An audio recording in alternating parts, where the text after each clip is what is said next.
بسم اللہ الرحمن الرحیم نحمد اللہ ونصلی ونسلم علی رسولہ الکریم اما بعد فاعوذ باللہ من الشیطان الرجیم بسم اللہ الرحمن الرحیم هل يستوي الذین یعلمون والذین لا یعلمون صدق اللہ العظیم۔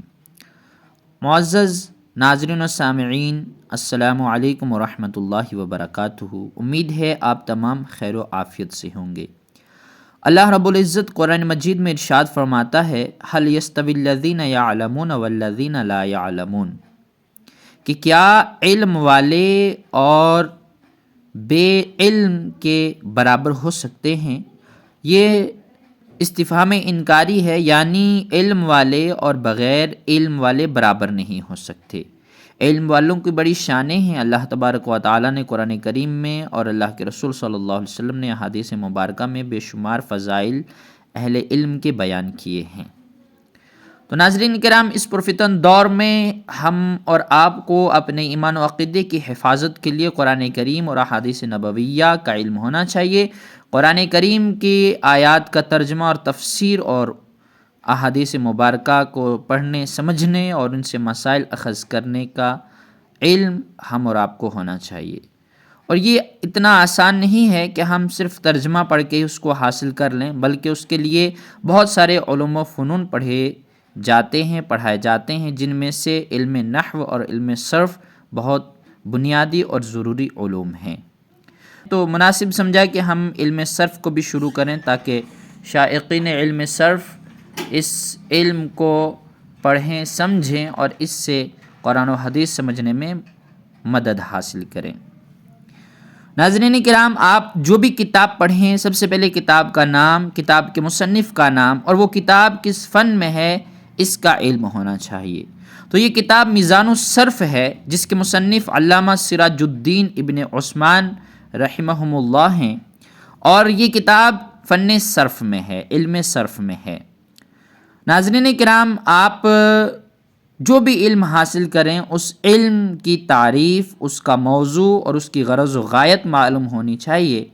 اگر اس علم کی تعریف معلوم نہ ہو تو مجہول کا حاصل کرنا لازم آئے گا، جو صحیح نہیں ہے۔ اگر موضوع معلوم نہیں ہوگا تو علوم آپس میں ممتاز نہیں ہوں گے کہ یہ علم صرف ہے یا نحو ہے یا منطق ہے یا فصاحت ہے یا بلاغت ہے، کون سا علم ہے۔ اور اگر غرض و غایت معلوم نہ ہو تو طلب عبث لازم آئے گا۔ ہم علم صرف کی تعریف آپ کے سامنے بیان کرتے ہیں۔ علم صرف آست کے درو بیان کردہ باشد بنائے کلمات و تغیر کلمات سوائے اعراب و بنا۔ علم صرف ایسا علم ہے جس میں کلمات کے اوزان بیان کیے جائیں۔ آپ جانتے ہیں انسان کے منہ سے جو لفظ نکلتا ہے اس کی دو قسمیں ہیں، کلمہ اور کلام۔ تو جو جتنے بھی کلمات ہیں اس کے وزن ہوتے ہیں، جیسے فعلا ایک وزن ہے، فعلا ایک وزن ہے، فعلا ایک وزن ہے، اور اسی طریقے سے تغیر کلمات، یعنی کبھی فعلا ہوتا ہے، کبھی فعلا، کبھی فعلو، کبھی یفعلو، کبھی تفعلو، کبھی نفعلو، یہ کلمات میں تغیر ہوتا ہے۔ تو کلمات کے اوزان کیا ہوں گے، کلمات میں کیا کیا تبدیلی کیسے ہوگی، یہ علم صرف میں بیان کیا جاتا ہے۔ سوائے اعراب و بنا، یعنی معرب اور مبنی کا اس میں بیان نہیں ہوتا ہے، وہ علم نحو میں ہوتا ہے۔ موضوع الکلمۃ من حیث الصیغہ است، علم صرف کا موضوع کلمہ ہے صیغے کی حیثیت سے، اور اس علم کی غرض و غایت آست کے انسان بوقت تلفظ کلمات عربیہ از خطائے لفظی بحسب صیغہ محفوظ می باشد، یہ ہے کہ انسان عربی کلمات کے تلفظ کے وقت لفظی خطا سے صیغے کے اعتبار سے محفوظ ہو۔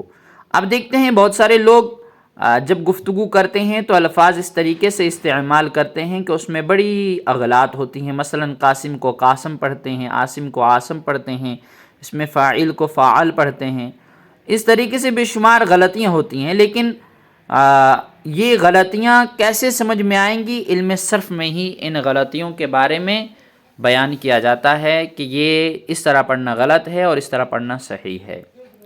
امید ہے آپ کو یہ پہلا سبق آسانی کے ساتھ بیان کیا ہوا سمجھ میں آئے گا، اور باقی اسباق بھی انشاءاللہ تعالی ہم بیان کریں گے۔